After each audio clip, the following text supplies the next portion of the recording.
What's up, everybody, and welcome back to Fireside Giants. I'm your host, Anthony Rivardo, joined by my co-host, Alex Wilson. And man, the New York Giants are a bad football team. What we saw last night, okay, you know what, let me level with you guys. I'm going to be honest, I did not expect the New York Giants to win that game last night. Sometimes on the show, I put on a happy face. I am a little bit optimistic. I want to have some optimism going into these games. I didn't expect them to win. But I did not expect them to get blown out either. I mean, what an embarrassing, putrid performance by the New York Giants to lose in such devastating fashion on primetime once again. I mean, getting blown out at home is one thing. Getting blown out at home on primetime is another. Getting blown out at home on primetime twice in 4 weeks is a whole nother thing. I don't know what's going on with this New York Giants team right now. I have a lot of thoughts. We're going to dive into all those thoughts. But before we really dive into those thoughts, one thing that I will say, the Giants did sign Justin Pugh today. We're going to discuss that as well. But this New York Giants team is a mess right now. I think that there is just so much to be said about poor performances in every facet of the game. I mean, the offense is just a mess right now. Special teams is a joke. How does Thomas McGahee still have his job as special teams coordinator? Because what we're seeing on the special teams side of things, it's ridiculous, and it has been dating all the way back to the preseason, and you can even argue dating back to last season. So I don't know what's going on there and why there's been no solution, no fix to the special team woes. And then you look at the offense last year, so much promise, so many players that were taking steps forward, really improving their game, and they've all regressed this year. They've all taken massive steps backwards, and a lot of the defenders have as well. I mean, you've got Dexter Lawrence showing up night in, night out, but outside of him, I mean, just a mess. That's really the one way that I can encompass what I saw last night, a mess. That is it. And we're going to go ahead and talk about this big, steaming hot pile of a mess that is the New York Giants in today's episode. But before we dive into all that, make sure to leave a like if you do enjoy this episode. Subscribe to the channel if you're new. Ring the bell so you don't miss an episode, and comment your thoughts on the topic down below in the comment section. If you're listening on Apple or Spotify, please make sure to leave us a 5-star review. Go ahead and follow us on all of our social media channels at Fireside Giants. But without further ado, Alex, I know that you have plenty to say. I'm not even going to ask you how you're doing today because I know it's not good. But let me hear some of your thoughts on last night's game. My friends, if you're coming to this episode hoping for some positive outlook, you're not going to get it here. I'm going to curse in this episode. I'm going to rant in this episode. It's probably why you're here to begin with. What we saw last night was the equivalent of fucking Chernobyl in the United States.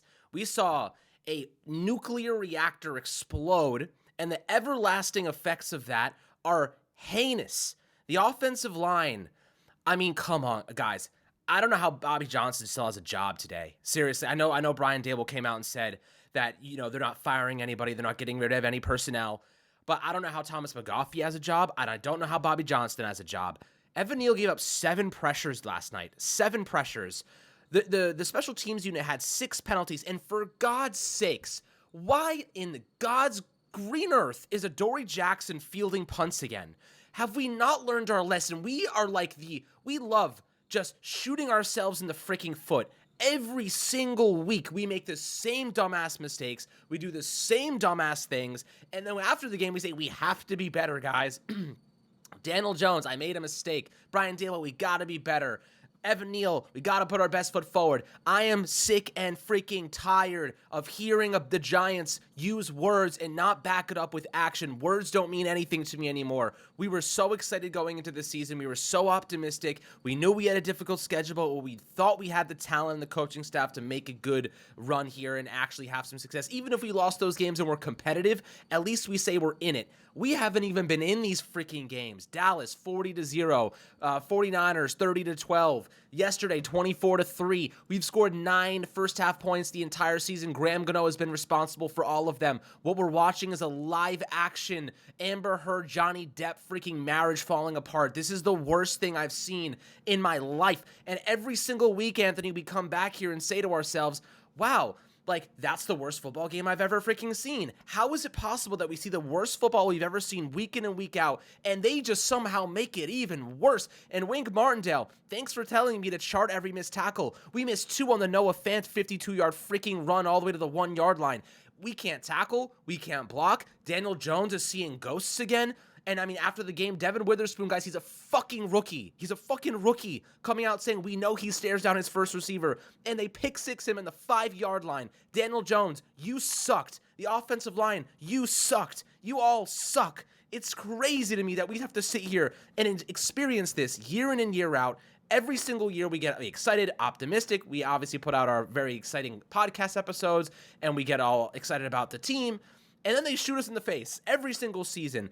And then you have people out there on social media saying if the Giants find themselves in a position to get Caleb Williams, they should pass on him because of Daniel Jones' freaking contract. I'm going to dive into that later just because that is the dumbest shit I've ever heard. And the reason for that is, okay, all right, we're going to get into that.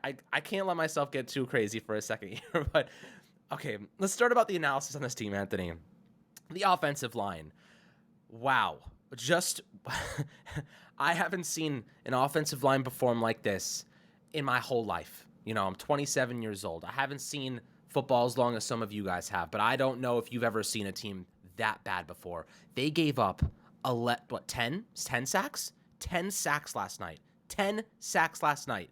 I mean, Seattle's pass rush is good, but they're not that good. Josh Azuda gave up 3 sacks. Like I said, Neal had 7 pressures allowed.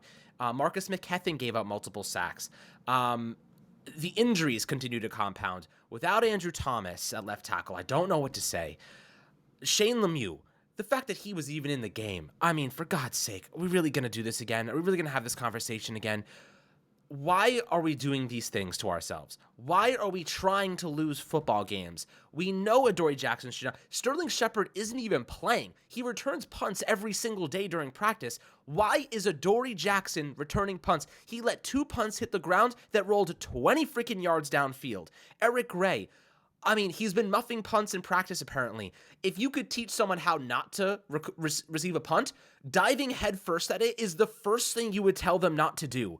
This team has 0 discipline. They have no freaking wherewithal of where they are on the football field at any given moment. Wan'Dale Robinson was wide open on a freaking out route about 20 yards downfield, and for some reason, Daniel Jones rolls out of the pocket in the first time he's had a pocket all game. Clean pocket, rolls out anyway. Why? Because he doesn't trust the offensive line to maintain themselves. He is totally screwed, guys. Daniel Jones, any potential that he ever had is gone. It's out the window. He is absolutely done because the offensive line is not getting better. We just lost John Michael Schmitz to a shoulder injury. Who knows how long he's going to be out?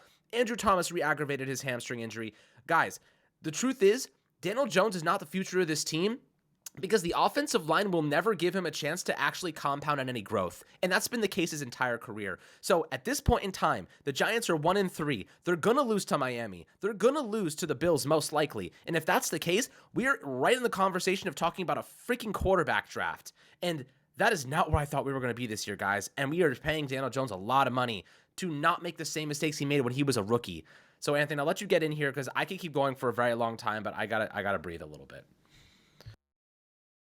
Yes, I'm happy that I can finally grab the mic for a second, get some thoughts in. You said some really important things there that I do want to touch on because John Michael Schmidt's injury, that's a big one. Now, the clarifying factor here is that John Michael Schmidt was not hurt on a normal football play. He was hurt doing the tush push. Now, here's the wild part about the failed tush push that the New York Giants had on that 4th and 1.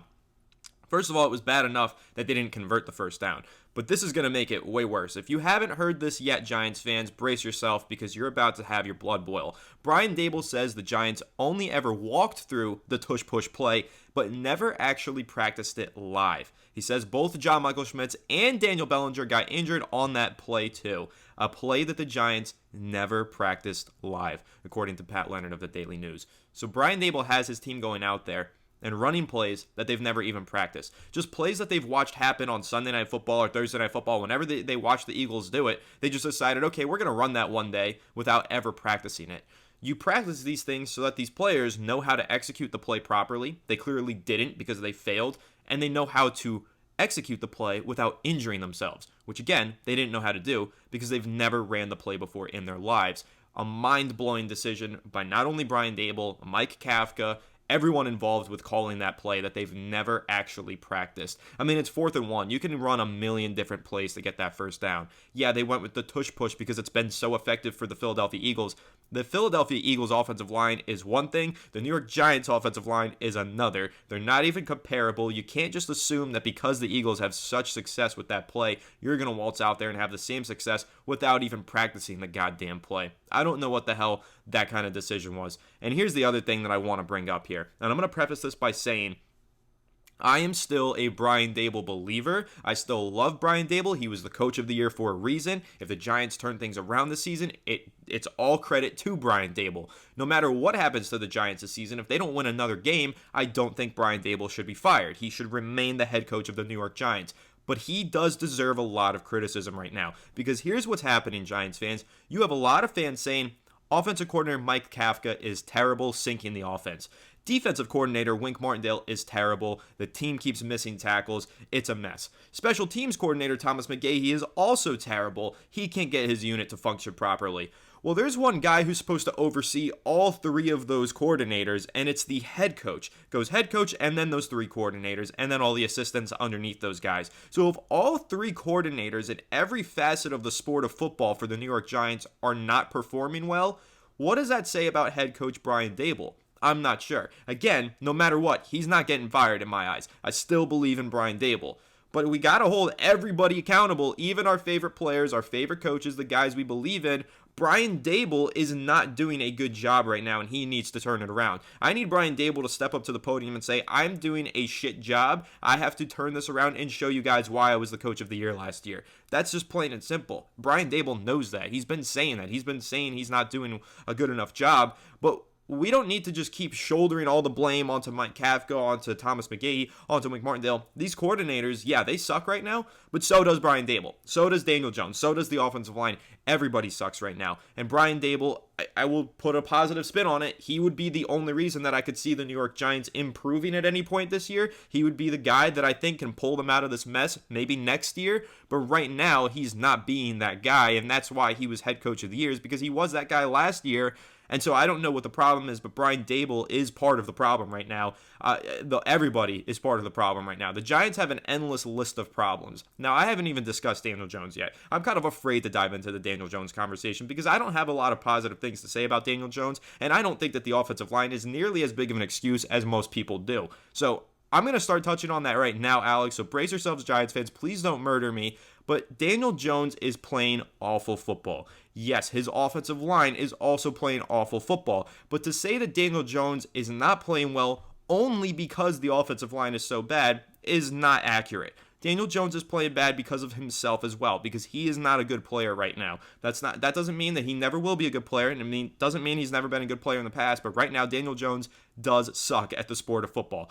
That pick six that he threw to Devon Witherspoon should have never happened. He had Darren Waller in the back of the end zone. It was a low-high read. He took his first read, and he threw it. He didn't even go to the second read. And then there was a third read that was also open. If he threw the second route to the flat, you had Wan'Dale Robinson for a walk-in. So there was multiple opportunities on that play to score 6 points.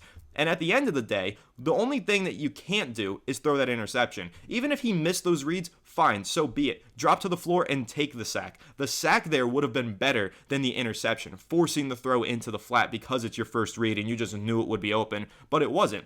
And for what it's worth, the pocket on that play was clean. There were clean pockets in this game. There were opportunities for Daniel Jones to make throws, to make big-time plays. He missed them, like nearly every single one of them.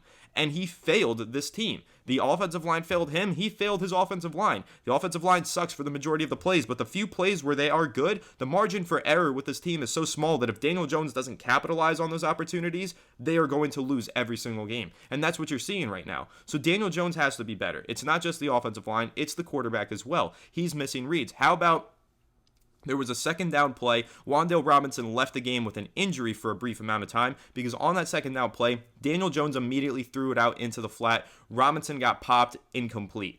On that play, if you notice, the cornerback bailed on the sideline route. Jalen Hyatt was streaking up the left sideline wide open. When did we see this? Week 1 versus Dallas. Daniel Jones made the same wrong read, bad throw, pick 6 Dallas had when Isaiah Hodgins was streaking up the left sideline. So this isn't even like a one-time mistake. This is a pattern. He made the same mistake in week 1 and resulted in a pick 6. He made the same mistake in week 4, a month later, and it resulted in one of his players getting banged up. Daniel Jones is playing bad football. He needs to be better. He's not reading the field properly. How about the second interception? Not the pick six, but the second one. He stands in that pocket. Guys, that's a clean pocket. He just held on to the ball too long. When you know that pressure is coming, you got to get the ball out quick. He had a throw over the middle of the field. He waited too long. He didn't anticipate it breaking open. He waited for the pressure to get there. Then he threw up a duck in the middle of the field, and it was easily intercepted.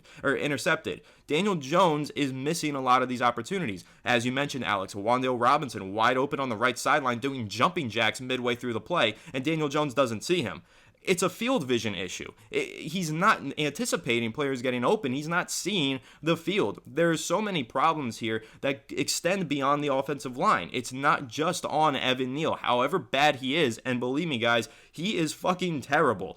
Evan Neal is a bust. He looks worse than Eric Flowers ever looked for the New York Giants. I understand that, but Daniel Jones still needs to be better. Both things can be true. Both players can be playing bad football. Josh Ezeudu, he's in a tough spot. He needs to be better. John Michael Schmitz gets knocked out of the game on a play that the Giants never practiced. Like I said, it's a fundamental problem. Like, you're seeing mistakes from every level of this team, even up into the front office. They should have done more to upgrade the offensive line this offseason. They should have added more depth there. And one other thing, Alex, that I do want to briefly touch on that not a lot of people are talking about, you mentioned it to me last night in text. Trey Hawkins was benched for his lack of effort in last week's game. I don't really understand the decision. I think that Trey Hawkins should have been out there at least some point in this game. I know that he needed some sort of punishment for his lack of effort, but I don't know. You just look at this team. Adoree Jackson was getting picked on all game long, but with Tyler Lockett, just put your best players on the field and try and win a fucking football game. That's how I feel. I don't give a fuck. I don't care about Trey Hawkins and his lack of effort. Let's go try and win some football games. That's how I feel. This New York Giants team has me, my blood boiling, has me at a point that I didn't think I would be at any point this season,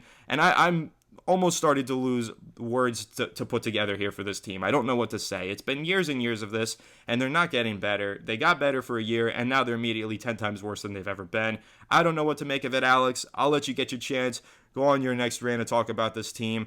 But like I said, man, it's not just the offensive line. The problems extend way beyond the offensive line. Like, Daniel Jones needs to be better. The receivers need to make more plays. The coaching staff, from Brian Daboll all the way down to Bobby Johnson, everybody needs to be better. There's not one person to blame. Everyone deserves a share of the blame. And this is a large, huge mess that the New York Giants, I don't know if they can clean up during this season. Honestly, dude, I think that Andrew Thomas going down in week 1 was the end of our season, straight up. Like, him going down catapulted this team to the bottom of the barrel, because you see, Josh Ezeudu has some potential, but this is his first year ever playing left tackle. The truth is, I feel bad for the guy. He sat in his locker after yesterday's performance and just stared at the locker. Like, he didn't even know what to do. These guys lack confidence in themselves. This isn't look, you referenced the coaching, and the point I will make about that is that Wink Martindale isn't missing tackles. You know what I mean? Mike Kafka isn't blocking on the offensive line. Thomas McGaughey, yeah, I think those penalties are more so on him because his unit lacks discipline. You know what I mean? Holding penalties, running into the kicker, unnecessary roughness, that's on Thomas McGaughey. That is not on the players at times, because he needs to put discipline in those guys. It's about technique. But when it comes to the other guys, they're just bad players. You know what I mean? The offensive line, they're just bad players. Evan Neal is a bad player. Marcus McKethan is not a good player. Shane Lemieux was a bad player. Josh Ezeudu was a bad left tackle. And I feel bad for Josh Ezeudu because he was put in a really tough spot. Matt Parrott was supposed to be the guy that backed up Andrew Thomas, but he's not. Josh Ezeudu was put into a starting left tackle position where he's never played in the NFL. And I think that he actually has upside, but it's just too soon. It's like you throw a guy into the fire that's not ready, of course he's going to get burned. You know what I mean? But when it comes to Daniel Jones, I'll say this, and I've been coming to his defense the last couple weeks, but I no longer can. Guys, because we're seeing him make the same mistakes as we have for years. The same mistakes. And for what it's worth, I'll say this. Like I said early in the episode, the offensive line has never been good during Daniel Jones' entire tenure as a Giant. He was never even given a chance to develop. It is too late for him to get there. It's too late. You know what I mean? This offensive line is not going to be very good this year. It can't be, right? If JMS misses time, if Andrew Thomas is still injured, Evan Neal still continues to stink, this team is not going to have a good offensive line. Daniel Jones is not going to play well this year. The offensive line is going to hurt him once again. And Andrew Thomas going down started the compounding nature of the negatives of what we're experiencing now. let alone the injuries to Bredesen in week 2, and then obviously missing week 3, and then JMS going down now. And Daniel Bellinger, and then Waller. Why isn't Waller just being fed on these shorter concepts? Why isn't he the hot read on some of these plays? And look, Wan'Dale Robinson, for what it's worth, I love the kid. He's a stud. He's going to be a great player for this team long term. Big fan of Wan'Dale Robinson. He showed up yesterday. But why is it that Waller is not a bigger part of this offense? Why are they not scheming him the football? He doesn't have to run crazy long routes. Throw him the ball in a place where only he can get it. He's bigger than all of those defensive backs out there. Leverage that. The one thing I'll say about Daniel Jones, and which he has done very rarely over the past couple years, he does not throw with anticipation. He does not throw runners open. He is not that type of quarterback. Guys have to be open for him to hit them. And that's what I've seen. That interception you referenced that floated to the middle of the field like a duckling that was shot out of the sky, that was a throw he should have made earlier. Bobby Wagner was standing there right where the throw was supposed to go. And Daniel Jones held onto the ball for so long. You have to throw that with some anticipation that your receiver is coming around. Bobby Wagner is standing there. Still, the receiver's running behind him. Float that thing right alongside, right after Bobby Wagner, right upfield a little bit. A good quarterback throws that ball with anticipation, makes that throw. Wan'Dale Robinson screaming up and down. And this is what opposing defensive backs are saying about Daniel Jones. He either stares down his first read or he's too scared to throw it beyond the sticks, right? We saw that exactly. Both of those examples we saw on the football field last night, right? The pick six, stared down his first receiver. If you watch that clip again, my God, he was like a freaking laser beaming Paris Campbell, laser beaming him. That was completely on Daniel Jones. The pocket was okay. He didn't have to make that premature throw. Darren Waller, if he flings that thing right over, Darren Waller's got a huge wingspan. That's an easy touchdown. It wins me a fantasy game. I needed 16 points from Daniel Jones and Darren Waller, and they got me like 10. For God's sakes, I swear to God, I'm never starting a Giants player again this season. Can't justify it. It's sad. It's freaking embarrassing that you can't score 16 points to win this game for me. But it's tough, right? So, and then the Wan'Dale Robinson play. He's not his line of vision is the guy in front of him, the receiver in front of him at the sticks, and then Wan'Dale behind him. Wan'Dale is, like you said, doing jumping jacks, running around, screaming, waving his hands in the air, and Daniel Jones doesn't see him, but he's directly in his line of vision. I don't know. Good quarterbacks see that. No? I don't know what to say. Daniel Jones, yes, he's screwed because the offensive line's never going to give him a chance to develop, but he's screwed times two because he's also not playing well, because he's also not standing tall when the pocket is okay and not making the right throws. He's not seeing the right guys. He's making bad decisions. He's hurting the team more than helping them. I mean, for goodness sake, you see other teams. Geno Smith had multiple backups in, but they moved the ball. Drew Lock came in and scored a touchdown on his first drive. You know what I mean? I don't know what to say. Daniel Jones is playing poorly. The offensive line is playing poorly. And this is why a lot of people know that Saquon Barkley is an important factor on this team. But the truth is, guys, you could have a conversation that Saquon Barkley is indispensable. He's the guy that makes this offense run. But even if Saquon Barkley plays in this game, my friends, the Giants still lose. You know what I mean? Saquon Barkley isn't making this team a great team. The Saquon Barkley isn't even making this team a good team. He's just making them not as much of an embarrassment as we have seen.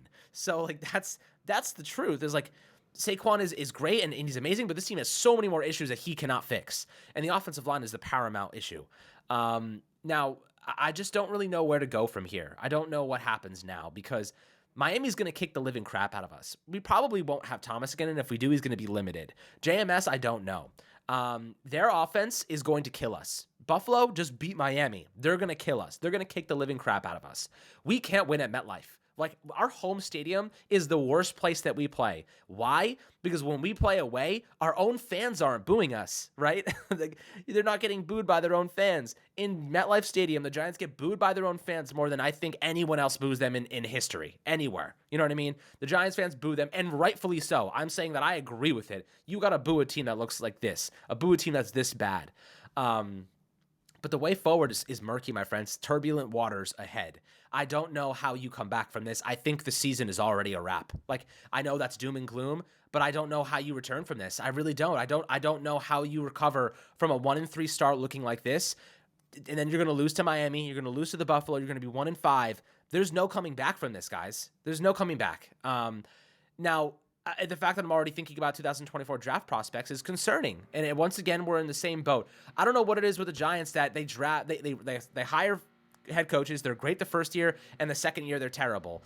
I think opposing defenses just know how to deal with Daniel Jones in this offense. Right, last year a lot of bootleg action, really got creative to hide a lot of like deficiencies on this team. But now they know they drive on the initiative, they drive on the reads, they drive on the short concepts, and they pressure the quarterback, and it's a wrap. You can beat Daniel Jones and the Giants very easily that way. So, Anthony, when you're looking at the situation that we have right now, and looking at Daniel Jones, this contract that he has, let's talk about what this means for the Giants in terms of the future. The offensive line isn't getting better, in my opinion. I think they're going to be really bad the rest of this year. Daniel Jones is going to struggle with them. After this season ends, what is your mentality like? What are you thinking about this team? Do you reinforce the offensive line and hope DJ, kind of climbs back here? Are you starting to think that maybe like a quarterback is actually in play, and like that's a situation that we may have to face? Because guys, that's actually reality right now. We have to be thinking about the fact that we may end up drafting a quarterback next year because this team is so far, and you may as well just restart that rookie window on a quarterback and let him compete with DJ for 1 year and then cut DJ. Like that's really where we're headed. That might be dramatic, but I don't really think it is at this point in time based on what we've seen the last couple of weeks. Yeah, I mean, if you're asking me what I envision for this team's future, I'm not a fortune teller. I don't have a crystal ball, so I don't know. But if I had to take a guess and give you my opinions and my thoughts on what's going to happen at the end of the year, I cannot imagine that if the New York Giants land a top 3 to 5 overall pick, that they don't draft a quarterback. And there's one telling moment from last night that really screams out to me that the New York Giants will draft a quarterback if they find themselves in that situation. And it's pretty much every moment that you saw on the sideline with Brian Daboll and Daniel Jones. Brian Daboll looks like he's just about had it with Daniel Jones' shit. That's what he looks like. Daniel Jones walks off the field after an interception, blows right past Brian Daboll while he's trying to speak to him. Looks like Daniel Jones has had it with Brian Daboll at this point. The relationship, I don't want to speculate too much. I'm sure it's fine, but it looks at least a little bit fractured. At least that's how it looked yesterday on the sideline. And then you have Brian Daboll going over to Daniel Jones with a tablet, wants to break down some film with him. Daniel Jones doesn't even look up at him, doesn't listen, so Brian Daboll just throws the tablet to the side on the lap of another trainer or assistant coach. Brian Daboll has clearly had enough, okay? Brian Daboll knows that there are plays out there for the taking that Daniel Jones is missing. So if the Giants do wind up with a top 5 pick, I have to imagine that Brian Daboll is going to want a quarterback to wipe the slate clean with. And again, it's not even Daniel Jones' fault 100% here. Daniel Jones had to live with bad offensive line play for each of the last 4 seasons, and now entering his 5th season, it's only gotten worse. It's not his fault that he didn't develop, guys. Like, I always believed in Daniel Jones. I love Daniel Jones. Going into the season, I said he's my favorite player on this team. Nobody wanted to see him succeed more than I did. I wanted to see this man turn himself into an MVP candidate, but it's not going to happen. And the reality of it is, he's been broken. We saw it with Derek Carr a couple years ago. This happens to quarterbacks. I would even argue that you're seeing it right now with Russell Wilson. He's not what he used to be after years of bad coaching and bad offensive line play. This is what happens. Quarterbacks break. They get stuck in their ways. They have bad coaching teach them bad habits that they can't shake off. This is what's happened with Daniel Jones. It's an unfortunate reality, but I do think that the New York Giants could benefit from having a new moldable piece of clay that hasn't had 5 different hands molded together in the past. That's probably what Brian Daboll's thinking right now, what he's looking for. At the end of the season, at least, he probably will be. If the Giants are in that position in striking range to get that quarterback, I think Daboll's going to say, I want a nice big moldable piece of clay that I can make my own. I want to form my own quarterback here with my own tools and traits and my own set of coaching from the start of his career to the end of his career. That's what I want. I don't want this pre-owned, used, washed-up quarterback like a Daniel Jones, who's already had 3 offensive coordinators before me, who's already had 3 head coaches before me, who's had all of this mess and just all of these problems baked into him. I think Brian Daboll is going to get to the point at the end of the year, if this continues on this trend, he's going to want to find himself a new quarterback that's a brand new, fresh slate for him to work with, like he had with Josh Allen. I mean, Josh Allen and him, it took a couple years. The coaching scheme wasn't proper for the first couple seasons of Josh Allen's career, but then once they worked together after a few seasons with that moldable piece of clay, I mean, Brian Daboll sculpted a beautiful statue there in Buffalo, and now everybody's watching Josh Allen continue to be an MVP candidate year in and year out. So I think that's what Brian Daboll's going to want to look for at the end of the year. So if you're asking me, do I think the Giants are going to be in play for a quarterback? If this continues, they continue to play this poorly, absolutely, they will be in play for a quarterback. And will they actually take one? Will Daniel Jones prevent them from taking one? No, I do not think that Daniel Jones will prevent this team from taking a quarterback, and I do think that Brian Daboll will want the front office to take a quarterback prospect if they have the opportunity to. Now, what do I want? Let me give my opinion, my take on this. Well, like I said, guys, I love Daniel Jones, but I love the New York Giants more than Daniel Jones. I love this team more than I love any individual player. I want this team to succeed, and I don't want them just to succeed for one season, win a playoff game, and get knocked out in the divisional round. I want this team to go on and win Super Bowls. I want them to be a dominant force in the NFC, in the NFL for years and years. Do I envision that happening with Daniel Jones? Unfortunately, no, because he's a broken quarterback. He's had bad coaching for seasons. He's had bad offensive line play for seasons, and unfortunately, it stunted his growth and his development and caused a regression that I don't think I've ever seen from a quarterback. This is worse than the Derek Carr situation. So I don't think that Daniel Jones can come back from this. I'd love to see him come back from this, but honestly, he might need a change of scenery. Maybe he goes to Atlanta. Maybe he goes to the Steelers. Maybe he goes elsewhere and he has a career revival and resurgence, kind of like Kirk Cousins had when he left Washington for Minnesota. Maybe that's possible, but I just don't see it working out here long-term with Daniel Jones anymore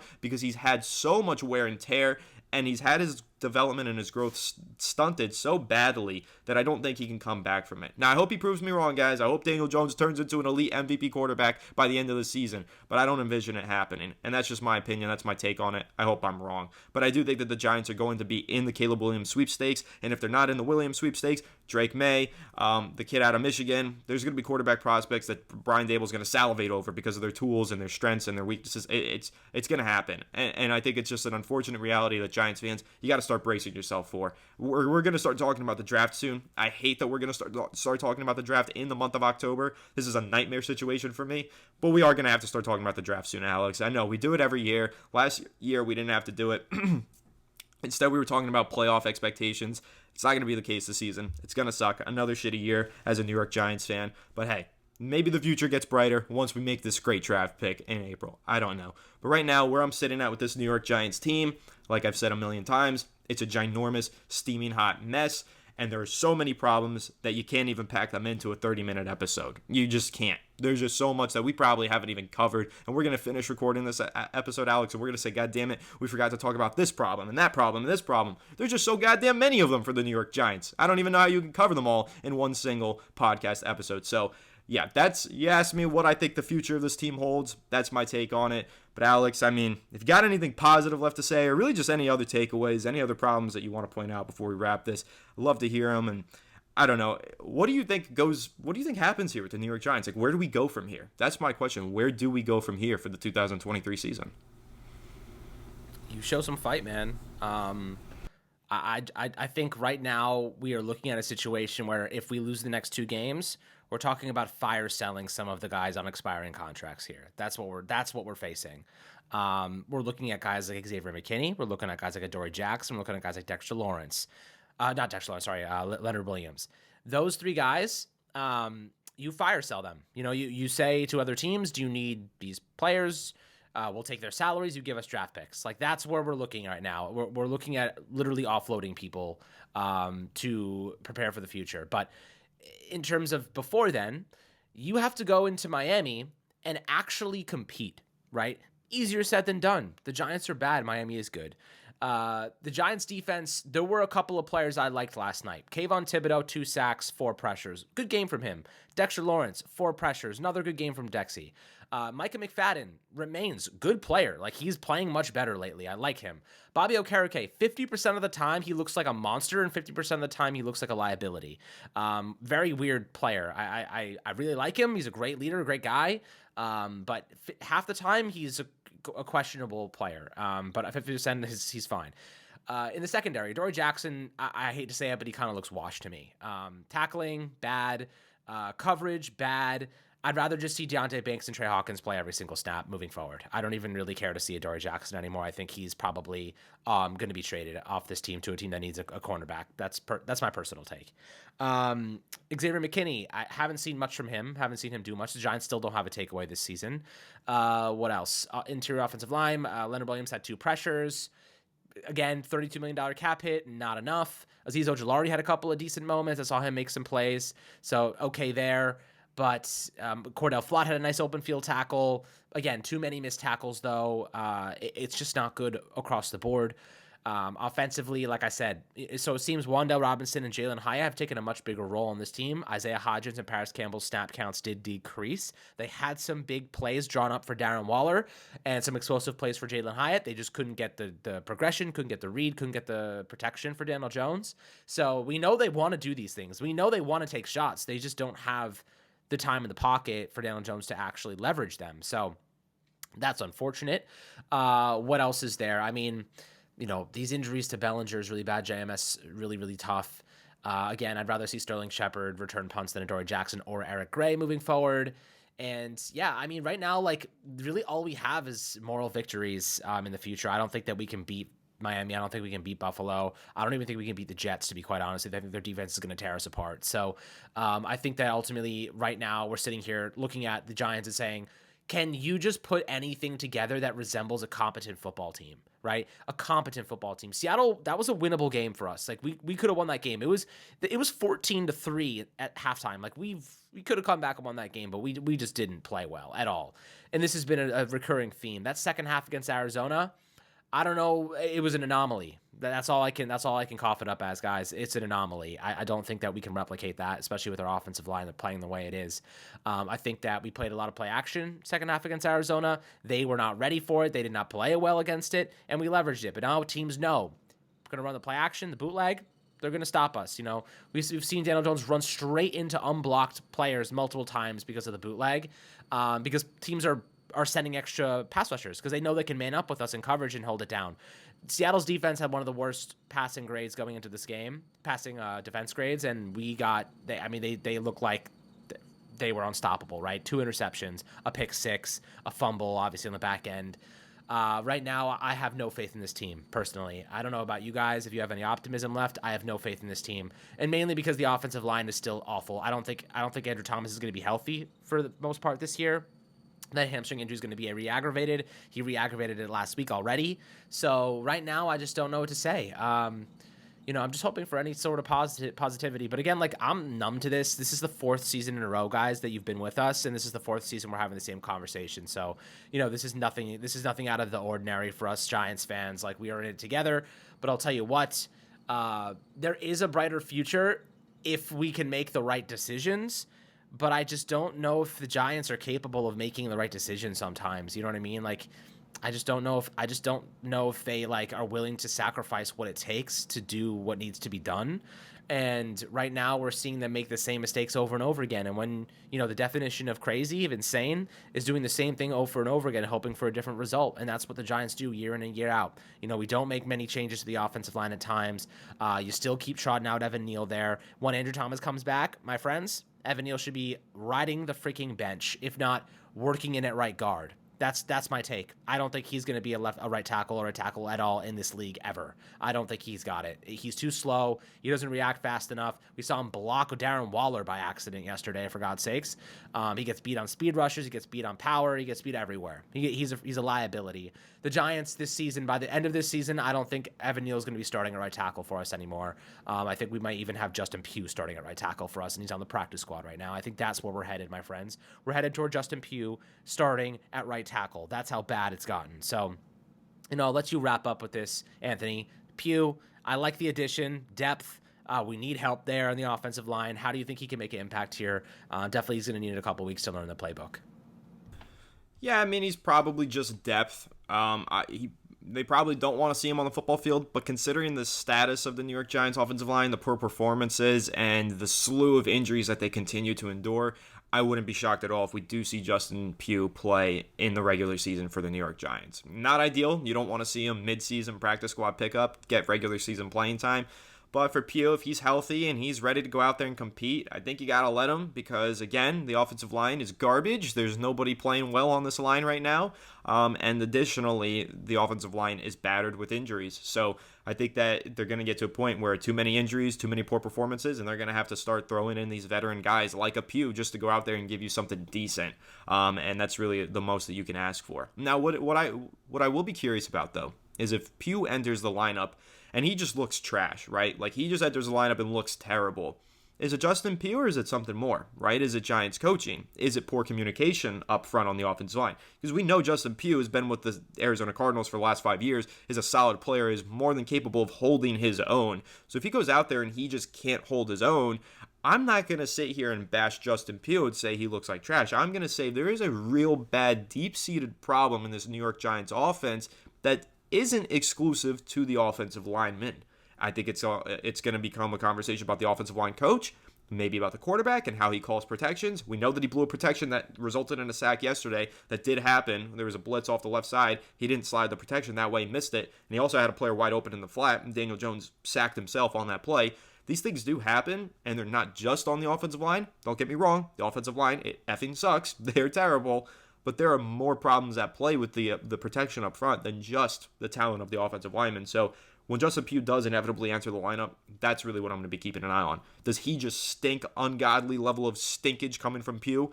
I'm not going to say Pugh. I'm going to say PU to the Giants offensive lineman and our offensive line coach and the quarterback, like everything. I think it's a more nuanced conversation. So that'll be something to keep an eye on. But as we look ahead here for the rest of this regular season, I will be at the game next week. So if you're in the Miami Dolphins Stadium, come say hello to me. I'll probably be in the back with double shot of tequila on rocks, crying myself to sleep in the middle of the stadium because the Giants make me so depressed. But if you see me, come say hello. And from there on forward, I'm just going to keep pushing through this regular season, and I hope that the New York Giants prove me wrong, turn it around, that Daniel Jones becomes an MVP. But that's not very likely. So with that, I guess I will bid you all adieu and just say the New York Giants, they're not a good football team right now, and I'm sad about it. I know you're all sad about it.